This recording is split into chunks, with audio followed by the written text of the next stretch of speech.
لم يزل النبي صلی اللہ علیہ وسلم والصحابہ ومن بعدهم يعلنون الاحکام بالمصالح۔ نبی پاک صلی اللہ علیہ وسلم، صحابہ کرام اور ان کے بعد تابعین، تبع تابعین، بعد کے فقہاء کرام وغیرہ احکام کی تعلیل بالمصالح کیا کرتے تھے۔ تعلیل بالمصالح کا مطلب یہ ہے کہ حکم کے اندر کوئی مصلحت، کوئی حکمت تلاش کر کے اس کو بیان کیا کرتے تھے۔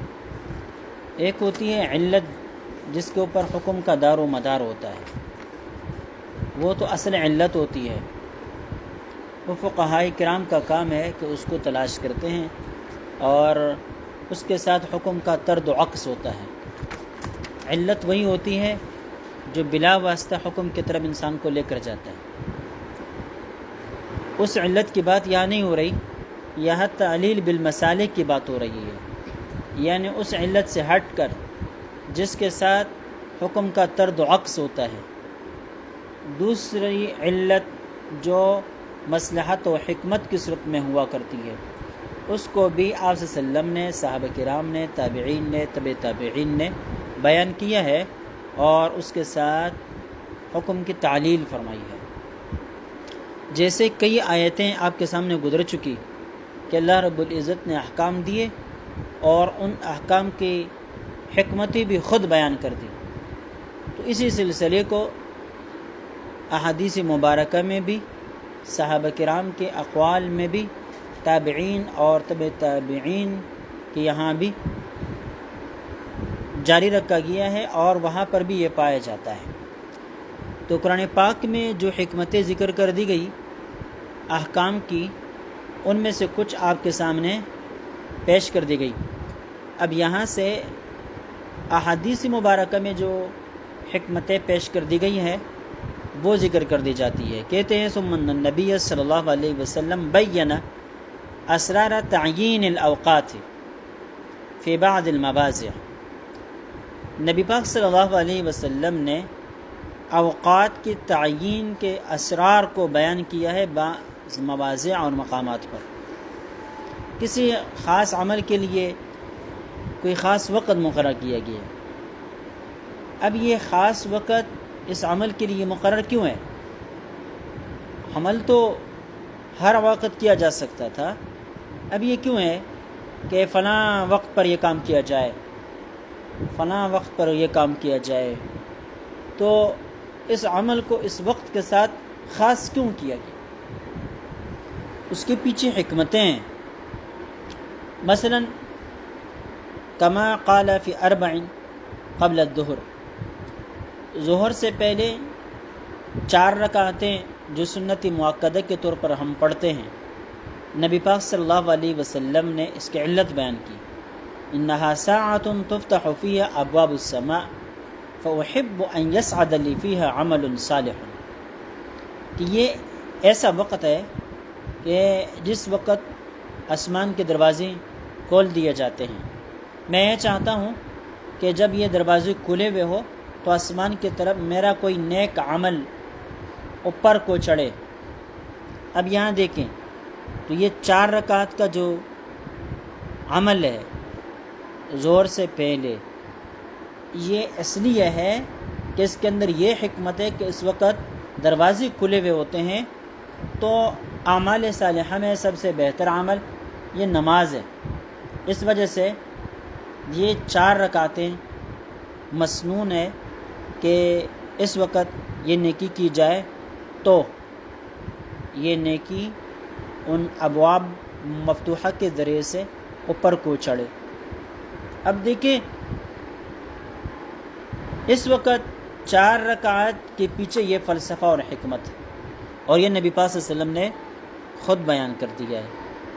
تو پتہ چلا کہ اعمال کے اندر مصلحتیں بھی ہوتی ہیں اور الگ حکمتیں بھی ہوتی ہیں۔ ایک حکمت آپ صلی اللہ علیہ وسلم نے ظہر کی 4 رکعت کے حوالے سے بیان کی۔ ایک بات ویسے ضمناً بتا رہا ہوں بہت سارے لوگ ہیں جو ظہر کی 4 رکعات کو تسلیم نہیں کرتے، کہتے ہیں یہ سنت سے ثابت نہیں ہے۔ تو یہ بات یاد رکھیں کہ ٹھیک ہے، اس حوالے سے کوئی صحیح روایت موجود نہیں ہے، لیکن اس کو اجماع بالتعامل کی حیثیت اور مقام حاصل ہے۔ اس وجہ سے یہ سنت مؤکدہ ہی ہے، اور اس کو ترک کرنا بلا کسی عذر کے درست نہیں ہے۔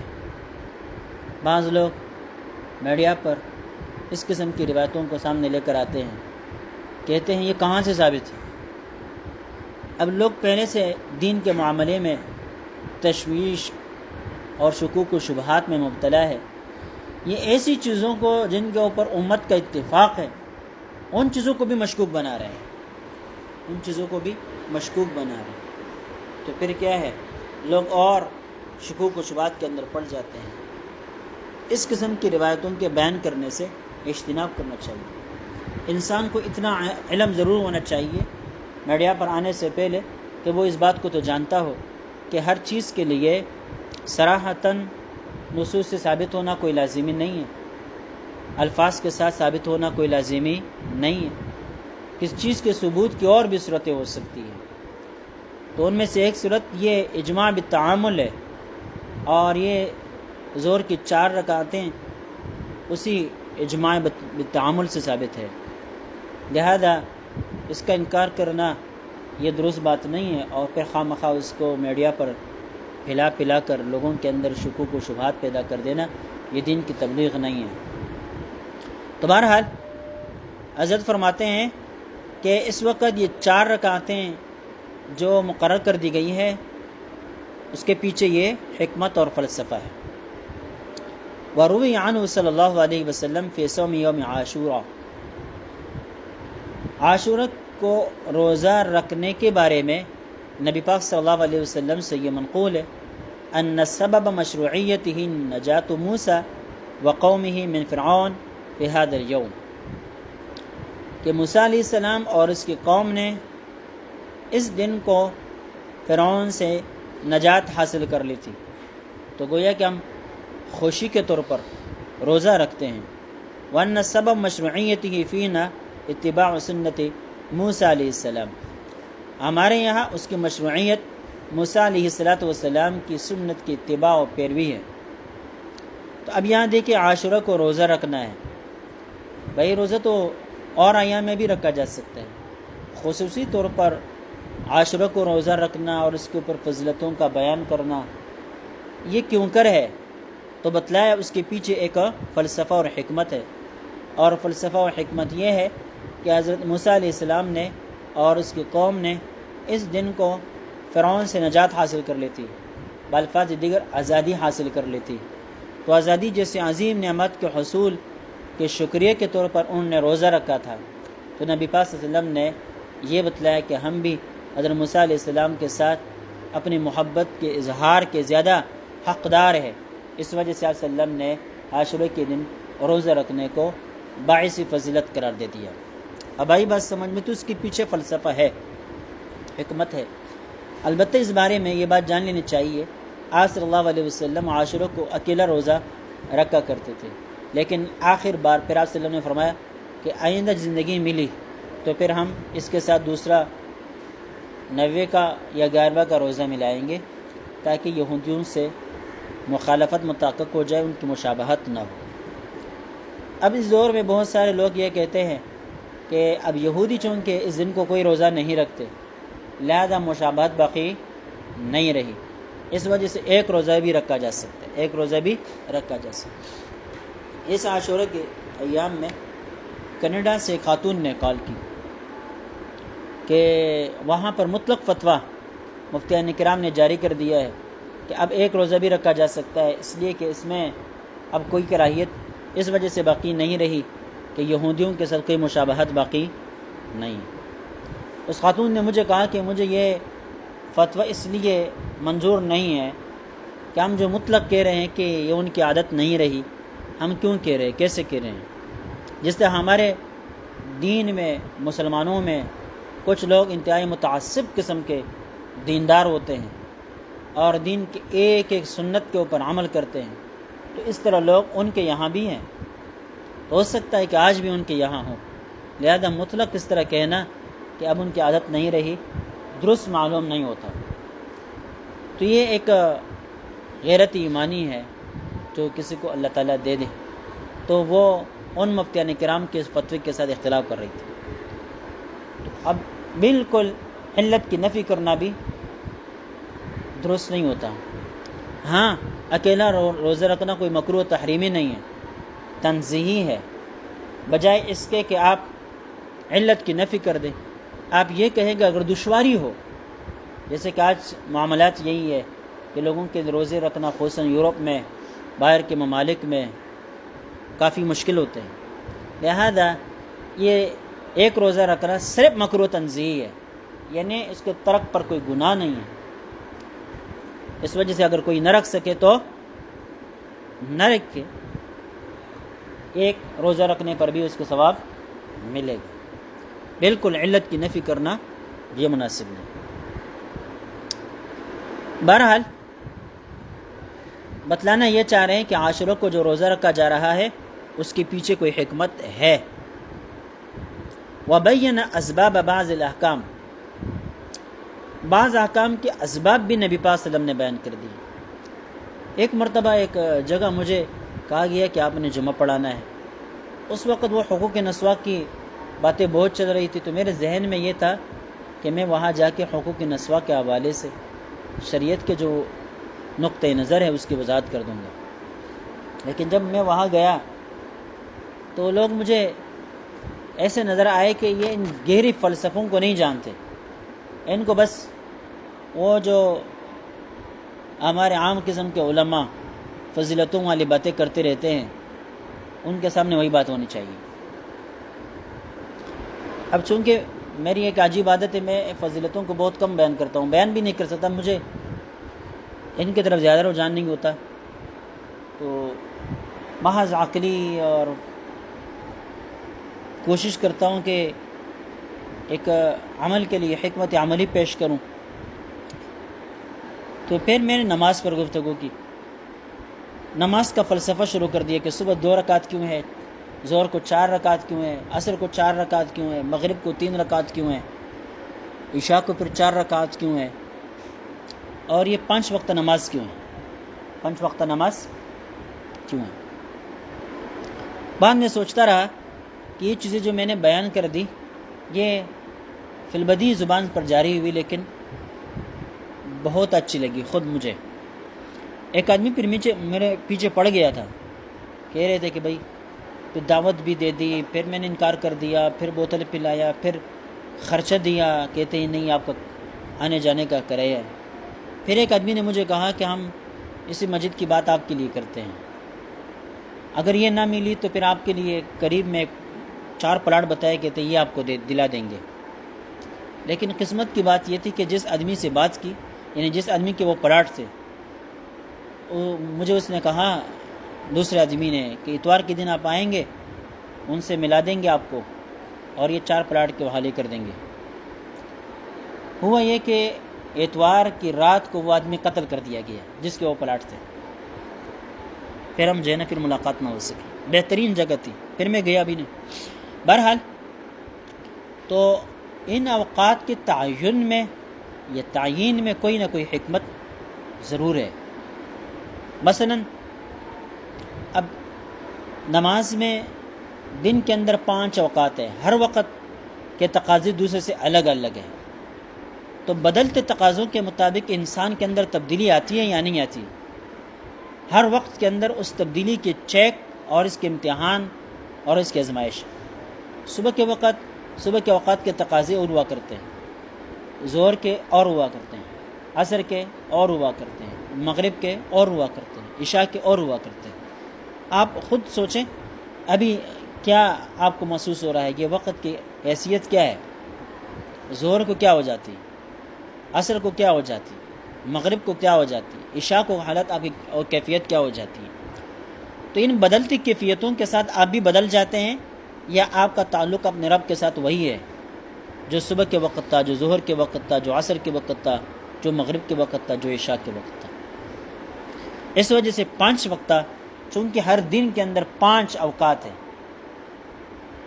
5 اوقات بدل بدل کے، تو 5 نمازیں ہیں۔ بعض اوقات ایسے ہیں کہ جن کے اندر آپ کا دل چاہے گا کہ میں زیادہ سے زیادہ عبادت کروں، تو وہاں آپ کو کنٹرول میں رکھا گیا، جیسے کہ صبح اٹھنا مشکل ہوتا ہے، لیکن جب کوئی شخص اٹھ جائے تو پورا حشاش بشاش ہوتا ہے، پھر اس کا دل چاہ رہا ہوتا ہے کہ میں 2 کے بجائے 4 پڑھوں، 5 پڑھوں، 6 پڑھوں، زیادہ سے زیادہ پڑھوں۔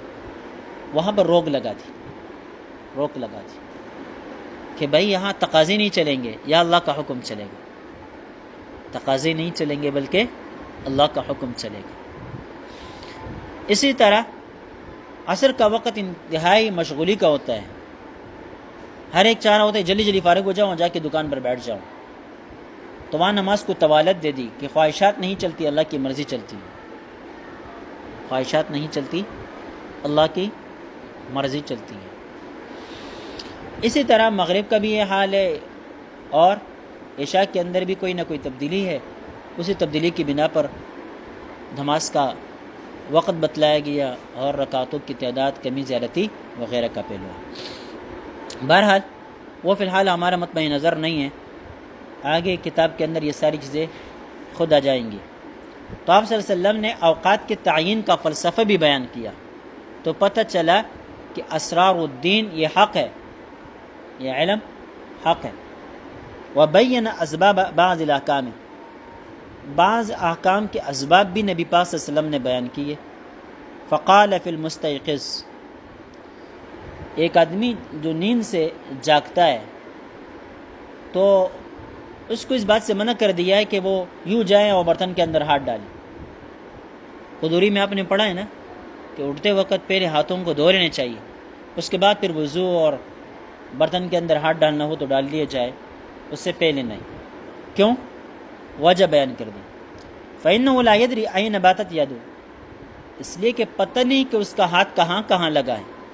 ہو سکتا ہے کہ جسم کے ایسے اعضاء کے ساتھ اس کا ہاتھ لگ گیا ہو جو اعضاء نجس ہو، ناپاک ہو، اور وہ ناپاک ہاتھ پانی میں ڈال لے گا تو پانی بھی ناپاک ہو جائے گا۔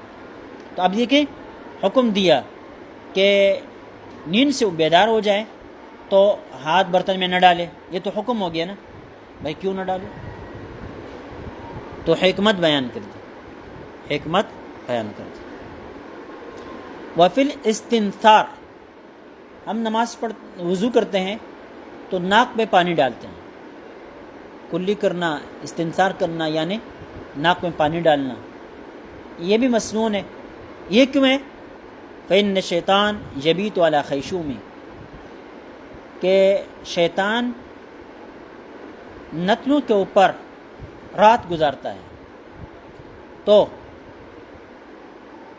ناک میں پانی ڈالنے کا حکم دیا گیا تاکہ اس کی گندگی دور ہو۔ تو اب دیکھیں مطلق اگر نبی پاک صلی اللہ علیہ وسلم یہ فرما دیتے نا کہ آپ نے وضو کے اندر ناک میں بھی پانی ڈالنا ہے تو بس حکم ہو جاتا، علت بیان کرنے کی کیا ضرورت تھی، حکمت بیان کرنے کی کیا ضرورت تھی۔ لیکن ایک بات یاد رکھیں، آپ ہر بات کس سے نہیں منوا سکتے،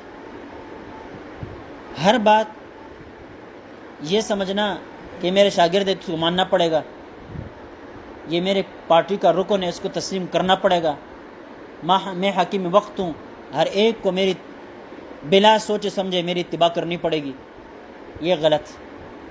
اگر پیغمبر نے ایسا نہیں کیا، خود قرآن پاک میں اللہ نے ایسا نہیں کیا، تو تمہیں بھی ایسا نہیں کرنا چاہیے۔ طالب علم کو حکم دیتے ہو کہ فلاں کام کرو، اگر ناگواری محسوس کرتے ہو تمہیں یہ سوچ ہو کہ شاید طالب علم کو یہ اچھا نہ گزرے، تو پھر طالب علم کو علی وجہ البصیرت بنا، ان سے کہو کہ میں آپ سے یہ کام کروا رہا ہوں، اس کے پیچھے یہ فلسفہ ہے، یہ حکمت ہے، اس وجہ سے آپ کو اس بات کا کہہ رہا ہوں، تو پھر اس کے اندر اطاعت گزاری آئے گی۔ مطلق اپنے ڈنڈے کے زور پر، اپنے استاذی کے زور پر، اپنے نظامت کے زور پر، اپنے محتمی کے زور پر، اپنے حاکمیت کے زور پر، اپنے آفیسر ہونے کے زور پر لوگوں کو آپ تابع نہیں بنا سکتے۔ وہ اس وقت آپ کے تابع رہیں گے جب تک وہ اپنے اندر طاقت محسوس نہیں کریں گے۔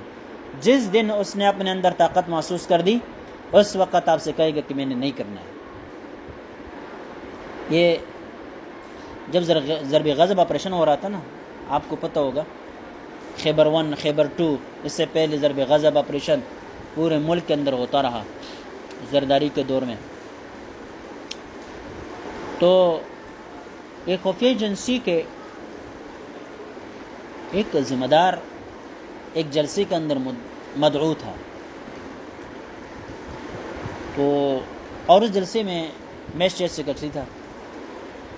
ہم نے یہ طے کر دیا تھا کہ اس کو اس بات پر لے کر آنا ہے کہ یہ ہمارے مدارس کی تعریف کیے بغیر نہ رہ سکے، اس کو آمادہ کرنا ہے اس بات کے اوپر، اس کی سے ذہن سازی کرنی ہے کہ باہر صورت اس کو پھر مدارس کے کردار کی تعریف کرنی پڑے، علماء کے کردار کی تعریف کرنی پڑے۔ تو اس کے لیے ایک وہ تھا، اور ایک سپریم کورٹ کے ایک وکیل تھے حاضر سروس، اس کو مدعو کیا تھا، دونوں مہمان خصوصی تھے۔ تو مجھے اسے دعوت دینی تھی، تو میں نے دعوت دینے سے پہلے تقریباً 10-15 منٹ اپنی تقریر کر دی، اور یہ ضرب غضب آپریشن پر میں نے ایک عقلی علمی گفتگو کی۔ میں نے ویسے ظاہری طور پر ان سے کہا کہ دہشت گردی کے خلاف آپ بھی جنگ لڑ رہے ہیں اور ہم بھی جنگ لڑ رہے ہیں، ہماری جنگ علمی ہے اور آپ کی جنگ طاقت کے زور پر ہے۔ اصول یہ ہے کہ علم کے میدان میں جب دشمن کو مد مقابل کو دلیل کی بنا پر شکست دی جاتی ہے تو وہ صدیوں تک نہیں اٹھ سکتا، لیکن ڈنڈے کے زور پر جس کو شکست دی جاتی ہے وہ اس وقت تک شکست خوردہ رہتا ہے جب تک آپ کے ڈنڈے کے اندر زور ہوگا، آپ کے پاس طاقت ہوگی، قوت ہوگی۔ جیسے آپ کے ڈنڈے کے اندر تھوڑا سا ٹیڑھا پن پیدا ہوگا تو وہ دبی ہوئی قوتیں دوبارہ اٹھیں گی اور تمہارے اوپر حملہ ہوگا۔ تو میں نے ان سے کہا کہ ہم بحیثیت ایک جماعت کے دہشت گردی کے خلاف جنگ لڑ رہے ہیں، لیکن دلیل کی بنیاد پر لڑ رہے ہیں۔ جب پاکستان کے اندر مسلح جدوجہد کا آغاز ہوا تو ہم نے پشاور میں 10,000 علماء کو اکٹھا کر کے متفقہ فتویٰ جاری کروا دیا کہ یہ مسلح جدوجہد درست نہیں۔ اگر یہ فتویٰ تمہاری ضرب غضب آپریشن کے ساتھ شامل نہ ہوتا تو تم کبھی بھی اس جنگ کو جیت نہ سکتے۔ اور اب فی الحال اگر آپ نے مد مقابل کو دبایا بھی ہے، وقت آئے گا کہ جب آپ کی نظریں وہ انڈیا کے سرحدات پر جائیں گی، افغانستان کے سرحدات پر جائیں گی، ایران کے سرحدات پر جائیں گی، تو آپ کی یہاں نظریں کم ہوں گی تو آپ کے یہاں کا دشمن دوبارہ ابھرے گا۔ یہ ساری باتیں میں نے ان کے سامنے کر دی۔ تو جب وہ آئے تو 7 منٹ ان کی تقریر تھی اور سارے مدارس کی تعریف و فضیلتوں پر تھی، اس کے پاس اور کچھ نہیں تھا۔ تو بات دراصل یہ ہے کہ آپ کو ایک حکمت و فلسفہ یہ بتا رہا ہوں کہ ہر چیز حاکم ہونے کے ناطے آپ تسلیم نہیں کرا سکتے، اس کے لیے آپ کو فلسفہ، دلیل، حجت، حکمت، پالیسی کی تشریح کرنی پڑے گی، اس کے بعد لوگ مانیں گے۔ اور جب یہ کام اللہ نے کیا ہے، پیغمبر نے کیا ہے، تو پھر آپ کو بھی کرنا چاہیے۔ صرف استاد ہونے کے ناطے اپنا برہم آپ نہیں لگا سکتے۔ آپ مطمئن کر دیں لوگوں کو تو لوگ آپ کا ساتھ دیں گے۔ جب تک آپ لوگوں کو مطمئن نہیں کریں گے تب تک لوگ آپ کا ساتھ نہیں دیں گے۔ میں مذہبی جماعتوں سے یہی کہتا رہتا ہوں، اکثر پوسٹیں بھی لکھتا ہوں، مضامین بھی لکھتا ہوں کہ بھائی ہمیں لوگ ووٹ کیوں نہیں دیتے؟ ہمارے جلسے اتنے بڑے ہوتے ہیں کہ اس کا تصور تک نہیں کیا جا سکتا دوسرے پارٹیوں کے، لیکن ووٹ ہمیں نہیں ملتا، اس لیے کہ ووٹ عوامی ہے۔ ہم نے مذہبی طبقہ کو تو متاثر کیا ہے لیکن عوام کو ہم نے ابھی تک مطمئن نہیں کیا۔ تو آپ عوام کو اپنی پگڑی سے مطمئن نہیں کر سکتے، عوام کو اپنے لباس سے مطمئن نہیں کر سکتے، عوام کو آپ اپنی بہترین تلاوت کے ذریعے سے مطمئن نہیں کر سکتے۔ زیادہ تلاوتیں کرنا اور زیادہ نوافل پڑھنا اور قرآن پاک کی درس دینا اور کیا ہے ختم بخاری پڑھانا، اس سے آپ عوام کو متاثر نہیں کر سکتے۔ اس سے تو آپ ان لوگوں کو متاثر کر سکتے ہیں جو مذہبی ہے، جو ان کاموں کو خیر سمجھتے ہیں، باعث نجات سمجھتے ہیں، اخروی فائدہ سمجھتے ہیں، وغیرہ وغیرہ۔ آپ عوام کو ان کی خدمت کے ذریعے سے مطمئن کریں، لیکن خدمت کے میدان میں آپ کا کوئی کام نہیں ہے تو پھر ووٹ آپ کے حق میں نہیں پڑتا۔ جھوٹ آپ کے حق میں نہیں پڑتا۔ بہرحال وفی الاستنصار فی الشیطان یبیت علی خیشوم وقال فی النوم، نیند کے بارے میں نبی پاک صلی اللہ علیہ وسلم نے فرمایا کہ یہ ناقض وضو ہے۔ کیوں؟ فإنه اذا استجع استرخت مفاصله، اس لیے کہ جب انسان لیٹ جاتا ہے تو اس کے بدن کے جوڑ وہ ڈھیلے پڑ جاتے ہیں، تو ہو سکتا ہے کہ ناقض وضو چیز کا خروج ہو جائے، کیونکہ جو قدرت آپ کو عام حالت کے اندر اپنے جسم کے اوپر حاصل ہوتی ہے، نیند کی حالت میں وہ قدرت اپنے جسم کے اوپر حاصل نہیں رہتی، تو ناقض وضو عمل اور چیز کا صدور اور خروج ہو سکتا ہے، اس وجہ سے اس سے وضو ٹوٹے گا۔ اب یہاں دیکھیں آپ صلی اللہ علیہ وسلم نے، اگر آپ صلی اللہ علیہ وسلم مطلق کہہ دیتے کہ ہر نیند کے بعد اٹھ کے وضو کر لیا کرو تو کوئی منع کر سکتا تھا؟ نہیں، لیکن صرف بات منوانا نہیں، حکمت بھی سمجھانی تھی، اس وجہ سے حکمت سمجھائے۔ قال فی رمی الجمار، حج پر جاتے ہیں تو رمی جمار کرتے ہیں، شیطان کو پتھر مارتے ہیں، یہ کیوں ہے؟ کہتے انہ لاقامت ذکر اللہ، وہاں پر اللہ کے ذکر کو قائم کرنا مقصود ہوتا ہے، اور یہ مشاہدہ ہے کہ رمی جمار کے وقت یہ ذکر الہی کے زمزمے بلند ہونا شروع ہو جاتے ہیں، آوازیں بلند ہونا شروع ہو جاتی ہیں، تو یہ لاقامت ذکر اللہ ہے۔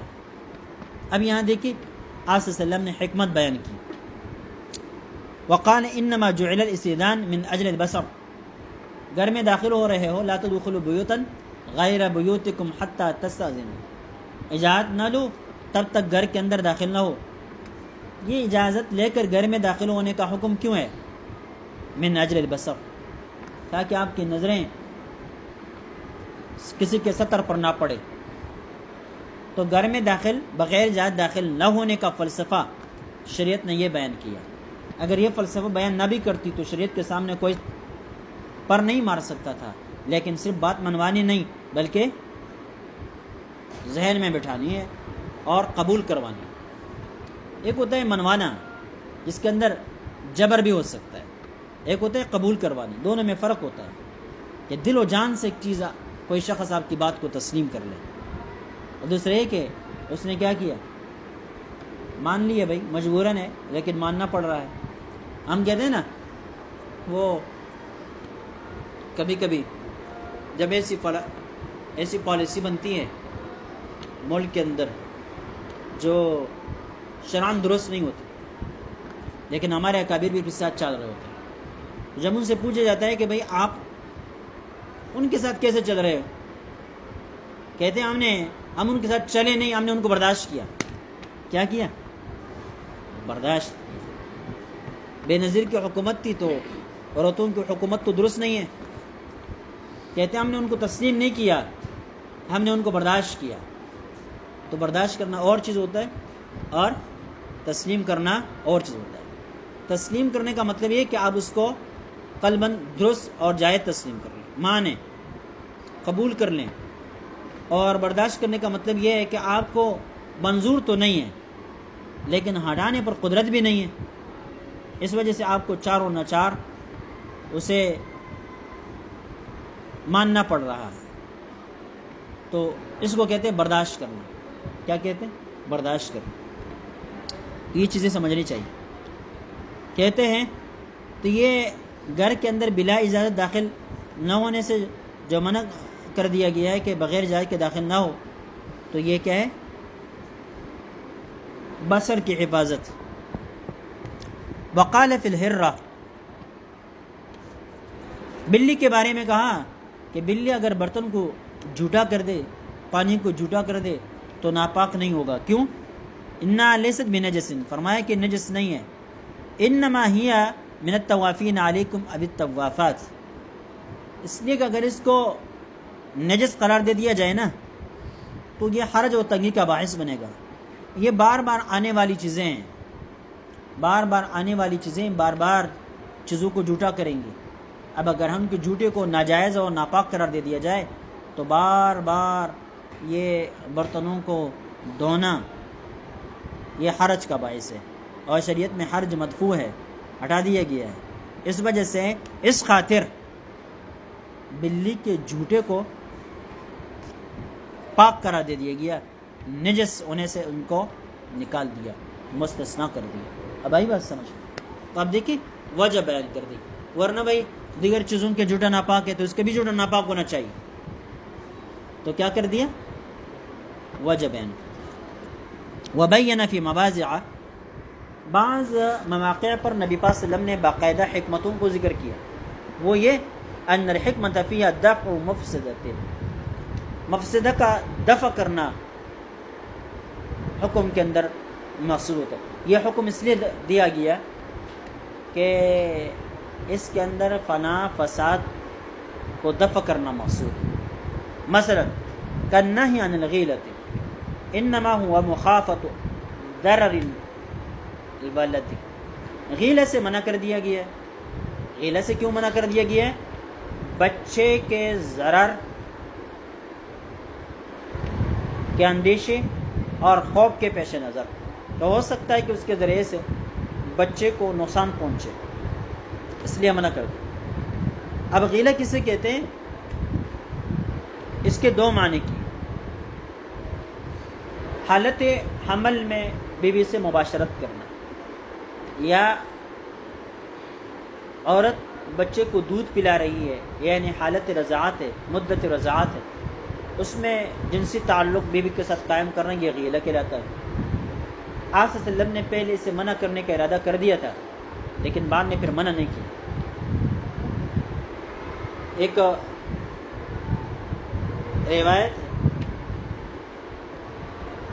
ایک صحابی کہتی ہیں کہ میں نبی پاک صلی اللہ علیہ وسلم کے مجلس میں حاضر ہوئی، پاک صلی اللہ علیہ وسلم یہ بات بیان فرما رہے تھے کہ میں نے ارادہ کر دیا تھا کہ میں لوگوں کو غیلہ سے منع کر دوں، لیکن بعد میں نے روم کے اور یورپ کے لوگوں کا حال دیکھا کہ وہ یہ سب کچھ کرتے ہیں لیکن ان کے بچوں پر کوئی اثر مرتب نہیں ہوتا، لہذا میں نے منع نہیں کیا۔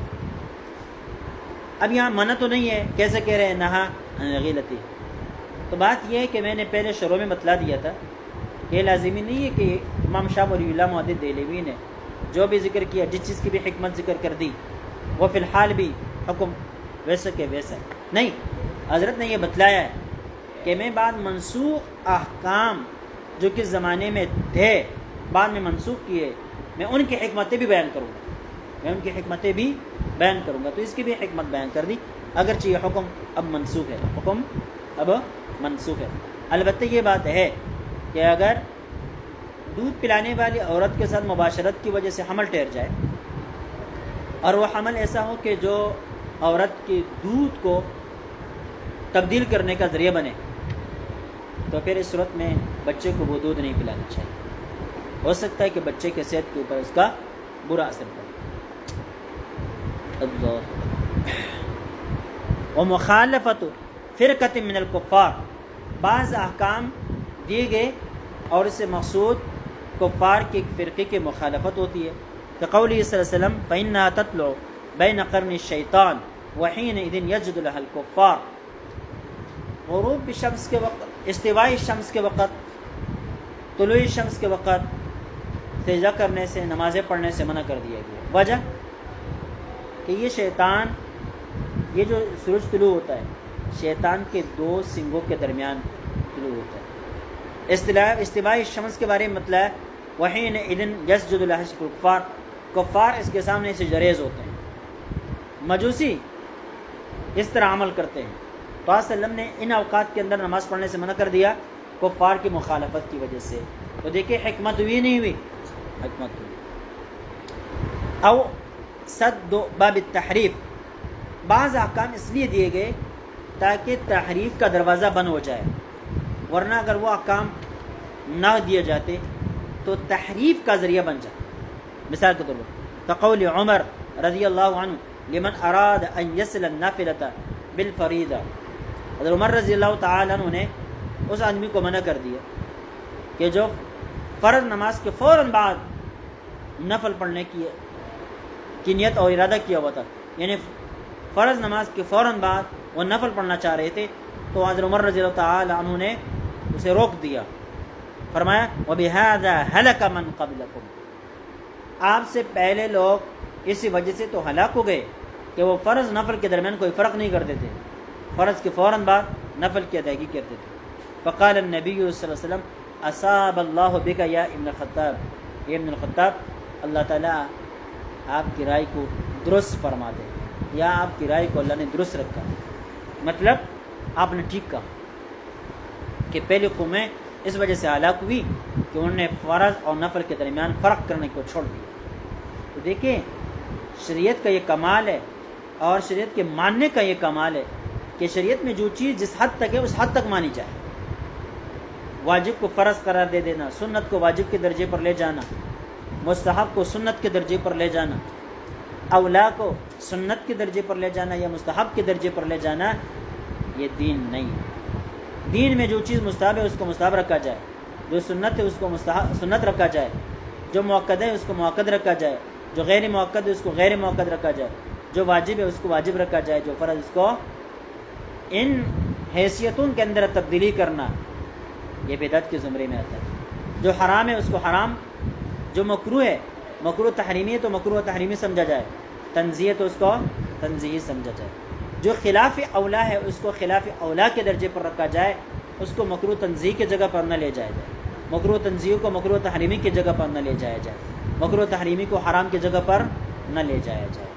اب یہ دیکھیں یہ اس حدیث سے اس کا پتہ چلتا ہے، اور جو لوگ اس کا خیال نہیں رکھتے وہ بدعتوں کا شکار ہو جاتے ہیں۔ تو بدعت کی ایک جہت یہ ہے کہ دین کے اندر جو چیزیں شامل نہیں ہیں، دین کی حیثیت سے ان کو دین کے اندر شامل کر دینا یہ بدعت ہے، اور دین کے اندر جو چیزیں دین کی حیثیت سے ثابت ہے بلا دلیل اس کا انکار کر دینا یہ بھی بدعت ہے۔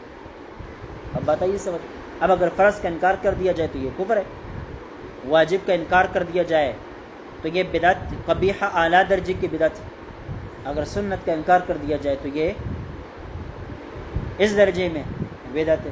اس طرح نیچے آتے جائیں تو بدعت کی دو صورتیں ہیں، اس بات بھی اور نفی بھی ہے۔ نئی چیزیں دین کے اندر داخل کر دینا یہ بھی بدعت ہے، اور دین کے اندر ثابت شدہ چیزوں کا انکار کر دینا یہ بھی کیا ہے؟ بدعت۔ اللہ اکبر۔ وجود حرج، بعض اعمال کے اندر حرج تھا تو اس کو نفی کر دی۔ قول علیہ السلام اولکلکم ثوبان، کیا تم میں سے ہر ایک کے پاس دو دو کپڑے ہیں کہ میں نماز دو کپڑوں کے اندر لازم قرار دے دوں، کہ میں کہوں کہ ہر نماز کے لیے دو کپڑوں کا پایا جانا لازمی ہے، جس کے پاس دو کپڑے نہیں ہیں اس کی نماز ہی نہیں ہوگی۔ اگر یہ حکم میں دوں گا تو لوگ حرج کے اندر پڑ جائیں گے، اس وجہ سے میں نے دو کپڑے لازم نہیں کیے۔ تو اب یاد ایک حکمت بیان کر دی نہیں کی کہ بھائی دو کپڑے میں کیوں لازم نہیں کر رہا، اس کے پیچھے یہ فلسفہ ہے، اس کے پیچھے یہ حکمت ہے۔ وقوله تعالی علم اللہ انکم کنتم تختانون انفسکم فتاب علیکم وعفا عنکم۔ اب رات کے وقت نمازیں پڑھنا مشکل عمل ہے، اب آتا یہ سمجھ میں۔ اس طرح روزے کے بارے میں بتلایا کہ مغرب کا کھانا کھائے تو اب اگلے مغرب تک سو گئے تو اب جو ہے نا سونے کے بعد آپ کے روزے کا آغاز ہو گیا، اگلے مغرب تک آپ کچھ نہیں کر سکتے۔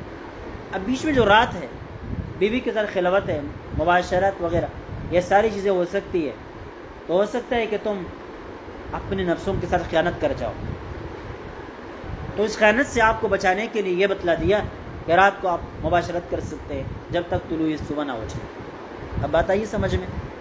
تو آپ دیکھیے دفع حرج، یہ حکم کے اندر تبدیلی کی وجہ کیا بنی، اس کے پیچھے حکمت کیا ہے، اس کے پیچھے فلسفہ کیا ہے؟ دفع حرج، دفع حرج۔ وبین فی بعض المواضع اسرار الترہیب و ترغیب، ترغیب اور ترغیب کے اسرار بھی بعض مقامات پر نبی پاک صلی اللہ علیہ وسلم نے بیان کر دیے۔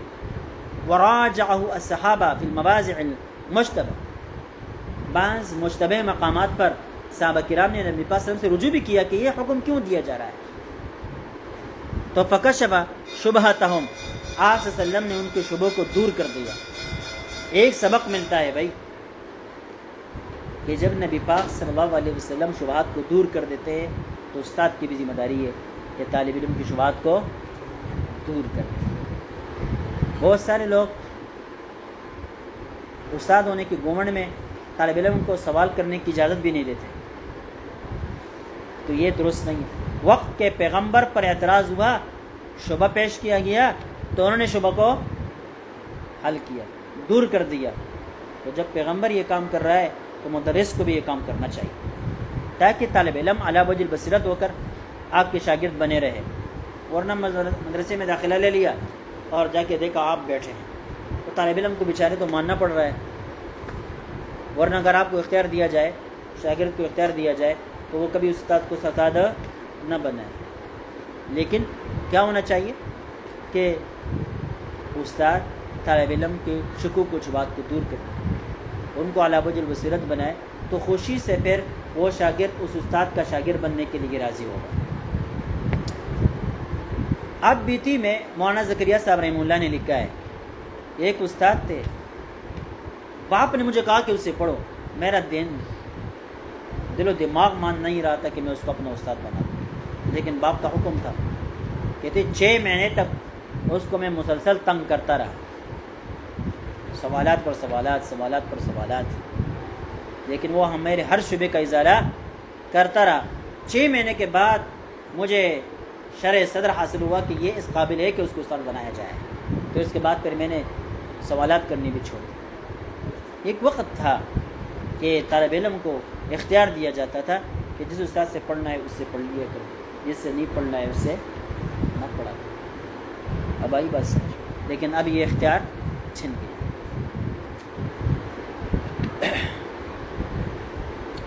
دارالعلوم میں بہت سارے اساتذہ تھے، دارالعلوم دیوبند کی بات کر رہا ہوں،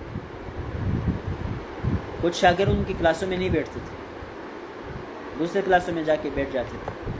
کہتے ہمارے زمانے میں فن مدرسے کا مدرس تھا، لیکن میرا استاد نہیں ہے، اس لیے کہ میں ان سے نہیں پڑھا کرتا تھا، اس کی کتاب میں فلاں سے پڑھتا تھا، اس کی کتاب میں فلاں سے پڑھتا تھا۔ یہ ہوتا رہتا ہے، یہ ہوتا رہتا ہے۔ ہمارے اکابر مولانا فضل الرحمان صاحب نے دارالعلوم حقانیہ میں سبق پڑھا، اور اس وقت مولانا سیم الحق صاحب مدرسے کے استاد تھے، لیکن مولانا نے ان سے کوئی سبق نہیں پڑھا، منع کر دیے گئے تھے کہ ان سے نہیں پڑھنا، تو نہیں پڑھا۔ اب بات یہ سمجھیے، تو اس طرح ہوتا رہتا تھا۔ صحابہ کرام نے باقاعدہ مراجعات کی نبی پاک صلی اللہ علیہ وسلم کی طرف کہ آپ نے یہ حکم بیان کیا، کیوں بیان کیا؟ آپ نے یہ نہیں کہا کہ میں نے کیوں بیان کیا، استاد ہوں، پیغمبر ہوں، ماننا پڑے گا تمہیں، نہیں۔ پیغمبر علیہ السلام نے ان کے اعتراض کا، ان کے شعبوں کا ازالہ کر دیا۔ کیسے ازالہ کیا؟ آپ صلی اللہ نے ایک مرتبہ فرمایا کہ جو نماز جماعت کے ساتھ پڑھی جاتی ہے تو اس کا ثواب اس نماز سے جو گھر میں پڑھی جاتی ہے اور جو بازاروں میں پڑھی جاتی ہے 25 درجے یا 27 درجے، بولا نہیں زیادہ ہے۔ صحابہ کرام کے سمجھ میں یہ بات آنے والی نہیں تھی۔ جماعت کی نماز گھر میں پڑھے یا مسجد میں پڑھے، بازار میں پڑھے، آپ صلی اللہ علیہ وسلم نے فرمایا وجہ بیان کر دی۔ فرمایا دیکھیں، قال صلاة الرجل في جماعة تزيد على صلاته في بيته وصلاته في سوقه 25 درجة، 25، اور بعض روایتوں میں 27 کا ذکر ہے۔ کیوں؟ وذلك ان احدكم اذا توضأ، کہ تمہاری وہ نماز جو تم جماعت کے ساتھ پڑھتے ہو، اس نماز سے جو تم گھر کے اندر پڑھتے ہو یا بازار کے اندر جماعت کرا دیتے ہو، پڑھ دیتے ہو، مسجد کی نماز سے کتنی درجے؟ 25 سے 27 درجے زیادہ ثواب کا باعث ہے۔ کیوں؟ وذلك ان احدكم اذا توضأ، یہ اس وجہ سے کہ جب کوئی شخص وضو کرتا ہے، فاحسن الوضو، اچھی طرح وضو کرتا ہے، ثم اتى المسجد، پھر مسجد میں آتا ہے، لا يريد الا الصلاة، نماز ہی کا ارادہ ہو، تو جو قدم اٹھاتا ہوا مسجد آتا ہے تو ایک ایک قدم پر ایک ایک گناہ مٹتا ہے، ایک ایک نیکی ملتی جاتی ہے۔ گھر میں وضو کر لو اور اس وقت نماز پڑھو تو یہ قدم اٹھانے کا ثواب آپ کو ملے گا؟ نہیں ملے گا۔ گھر میں تم نماز پڑھتے ہو اپنے ثوابدید پر پڑھتے ہو، جب چاہ جماعت کھڑی کر دی، لیکن مسجد میں جاؤ گے تو اپنی مرضی نہیں چلے گی، امام کا انتظار کرنا پڑے گا، جو مقرر شدہ وقت ہے اس مقرر وقت کے لیے وہاں بیٹھنا پڑے گا۔ اب بات یہ سمجھ، نماز کے انتظار کرنا پڑے گا، تو یہ جو وقت نماز کے انتظار میں گزرے گا یہ بھی ثواب رکھتا ہے، یہ بھی کیا رکھتا ہے؟ ثواب رکھتا ہے۔ ایک امام کے پیچھے پڑھیں گے اور وہ متقی و پرہیزگار اور صالح قسم کا امام ہوگا تو وہ کیا ہے؟ ایسے متقی و پرہیزگار کے پیچھے نماز پڑھو گے تو اس کا بھی الگ درجہ ہے۔ اس وجہ سے بتلایا گھر کی نماز میں اور مسجد کی نماز میں زمین و آسمان کا یہ فرق ہے اور اس کے پیچھے یہ فلسفہ ہے. ویسے نہیں بتلایا, ویسے سمجھتے ہو نا بھائی. قال فی بضع احدکم صدقہ, تم جو اپنی بیویوں سے ملتے ہو, مباشرت کرتے ہو, اس میں بھی صدقہ ہے. اور اس میں کیا صدقہ ہے؟ انسان اپنی خواہشات کی تکمیل کرتا ہے اور اس پر بھی آپ کو ثواب ملے. کیسے؟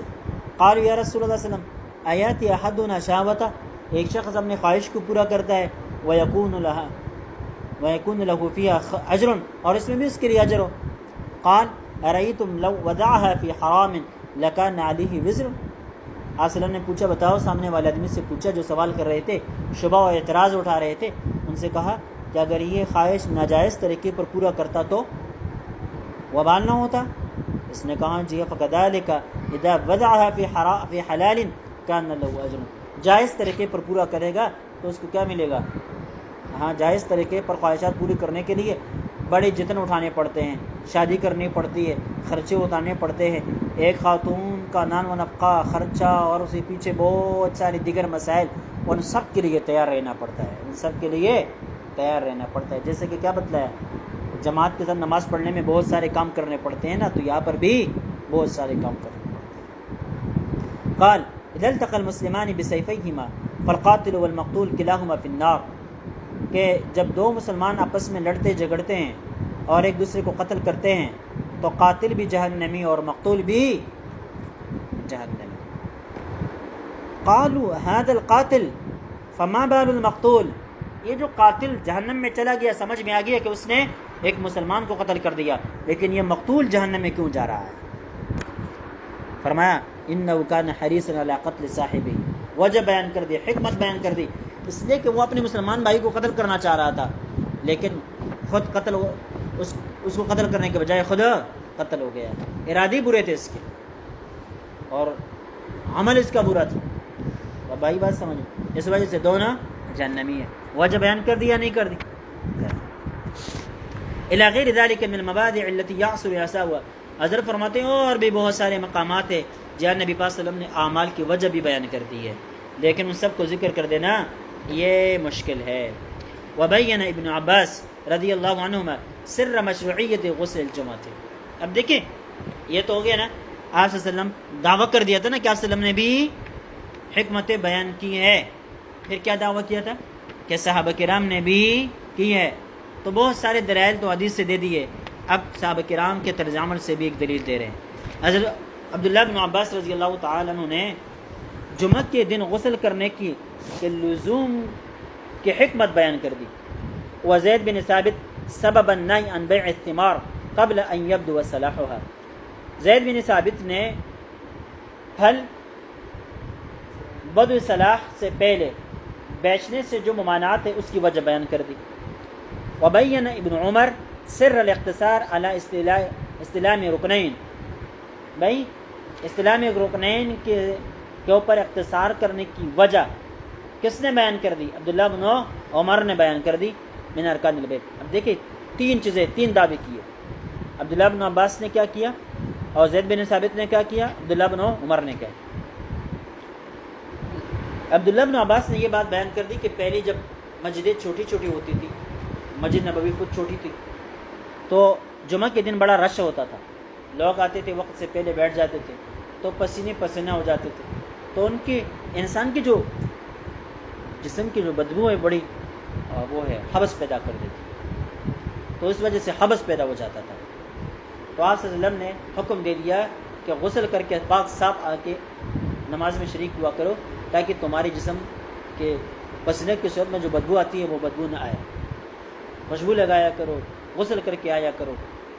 کہتے ہیں بعد میں جب مسجدیں وسیع ہو گئی اور لوگوں کے پاس مال و دولت بھی آ گیا, روز روز نہانے لگ گئے, عیش و عشرت کی زندگی شروع ہو گئی, تو وہ جو بدنوں سے بدبو کا اٹھنا تھا وہ باقی نہیں رہا. اس وجہ سے جو غسل کا لزوم تھا وہ بھی باقی نہیں رہا. اب آئی بات سمجھ میں, اب صرف مسنون ہے. زید بن ثابت نے بدو صلاح سے پہلے پھل بیچنے کی ممانعات کی وجہ بیان کر دی کہ پہلے لوگ باغوں کو دوسرے کو درخت دیتے تھے, پھل لگے ہوئے نہیں ہوتے تھے, اور جب پیسے دینے کا وقت آ جاتا تو وہ آگے کہتے بھائی میں نے تو پھل لے لیے تھے لیکن وہ سارے خراب تھے، لگے ہی نہیں، اور زمین کا جو مالک ہوتا تھا وہ کہتے بھائی لگے یا نہیں لگے میں اس کو نہیں جانوں، بس مجھے پیسے دینے ہیں، مجھے کیا دینے، اور بار بار یہ اختلافات ہونے لگے، آپ صلی اللہ علیہ وسلم کے پاس یہ معاملات آنے لگے، تو آپ صلی اللہ علیہ وسلم نے پھر بدء صلاۃ سے پہلے پھلوں کے بیچنے سے منع کر دیا۔ تو پتہ چلا کہ حکمت ہے، کیا ہے، حکمت ہے۔